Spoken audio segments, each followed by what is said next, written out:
Hi, everybody. What's going on, my babies? I'm Debbie, just in case you don't know. You heard me. It's so funny. So, I'm Debbie. Obviously, most of the viewers are probably, on my Facebook. Anyway, I'm going to a series. It's called Sip and Socialize, and this guy named Ron, he facilitates these events for Black folks to talk about issues that affect the Black community. Anywho, so one of the topics that we're going to be talking about is love, and we're going to take it from a Black trajectory, a Black perspective about the idea of love and the philosophy of love from the Black perspective. One of the things that I realize in my personal life and in the lives of others that I know and that I love, and just people in general, we don't love ourselves to the best of our abilities, which is a huge issue, like colossal issue, right? Because so many people want others to treat them right when they're not treating themselves right. So many other people want to experience this like romantic love or this optimal level love when um, they're not doing anything for themselves to experience that themselves, right? So I just wanted to say, just give you not necessarily some tips, but just from my perspective, some of the things that I'm doing in order to just understand how to love myself the best way I know how. And I fall short of that every day. However, I believe that the more I evolve spiritually and the more I gain wisdom through life experiences, that will ultimately um, allow me to be my own resource in terms of like knowing, okay, well, Deb loves herself this way, this way, this way, and that way. So, from my perspective, the most important relationship that we can have is a spiritual relationship with God. God is our creator. God is our source. Whether we have successes, accolades, or failures, having access to God, not only in our hearts, but having access to God throughout our actions, throughout our decision making, throughout our perspective, living our life with a godly influence will do a few things for us. One, it won't just, bring us just blessing after blessing, dropping blessing after blessing. I mean, of course, we're blessed every day that we wake up. That's favor, that's grace and mercy. But I would say that the more we have a developed and evolving relationship with God, that will allow us to understand that we have a responsibility to understand our purpose in life, right? So the more we have a relationship with God, we will be revealed that our lives are purposeful. Number one. So I should be here for some reason. Number two, I also believe not only just with the purposeful component, but there is also a spiritual responsibility. Not only to just care about yourself and your well being, but also to care about the well being of others. So, once we have, growing this relationship with God through prayer, seeking guidance, fellowship with other believers, and learning more about what God needs us to be doing with whatever stage of our lives, um, we have that social responsibility to call others to God through our personal testimony and through other ways.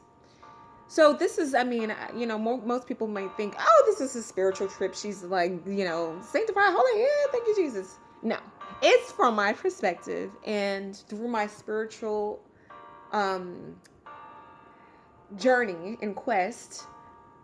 I realized that the more I decided to have an active relationship with God, the more I understood that I had a spiritual responsibility, and also I was here not by purpose, but I was just on purpose, but I do have a purpose on earth.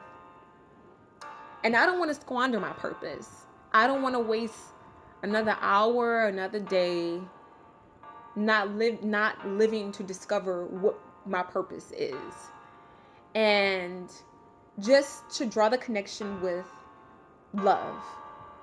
Once you understand that you were here planted for a reason, you have to discover why you are here planted for a reason, and you will not discover that path or that journey that God needs you to be on if you are being self-destructive, if you are continuously making unhealthy decisions, if you are allowing people to come in your life and distract you from discovering what that purpose is, if you are continually managing your habitual, negative, not even mess ups, just bad decisions and habits, all of those things are not reflective of you loving yourself.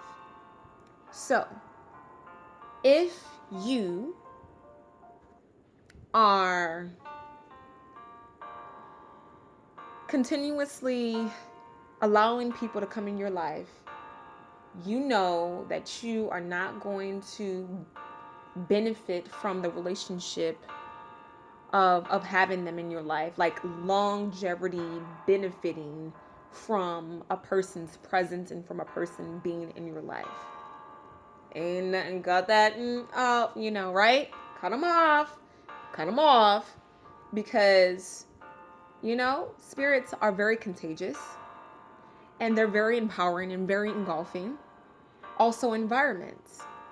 If you are consistently engaging in circumstances and environments that is not healthy for you, that will not allow you to grow, and that you know the result of, but you continuously keep on doing it because God keeps on giving you grace, and you're still here. It hasn't been detrimental just yet. Stop. And I'm not saying like stop with the drop of a hat, but make that executive decision and say, you know what, I'm going to discover why I'm doing this in the first place. And I'm going to do what it takes to replace it with something that is more healthy and more productive for my life, because I understand that I have a purpose. And I understand that it is my responsibility to love on my spirit. And I also understand that I have a spiritual responsibility to call others to God. So I can't really be doing it if I'm just constantly allowing myself to be distracted from just that. So I talked about the people, I talked about the environment and the circumstances. I'll talk about perspective.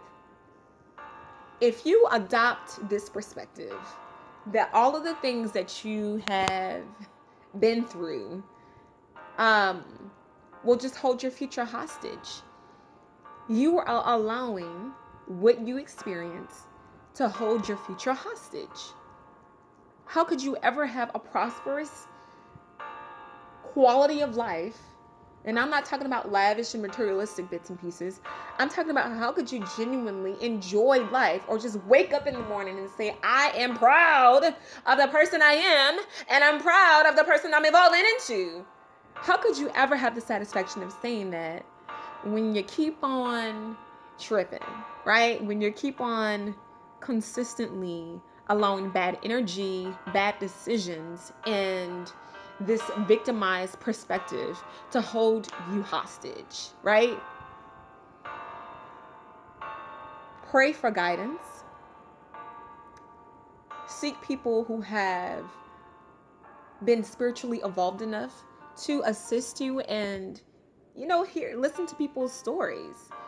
People's stories come with their testimonies, and they come with a lot level of wisdom, whether people have been successful in their life or unsuccessful. They can either tell you the things that they've done in order to become successful in their lives, to say that, hey, I am proud of the person that I am becoming and I'm proud of the person that I am.